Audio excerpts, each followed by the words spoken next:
What's up guys? Another day, another repair na naman tayo. Meron tayong tanggap na Huawei Nova 10C.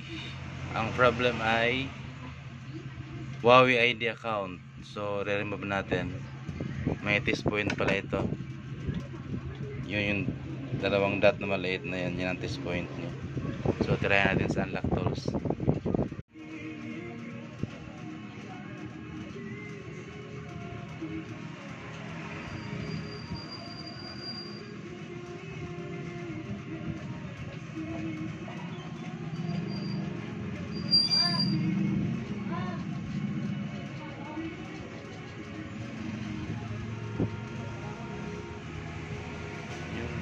Okay na. Okay na guys. Thank you.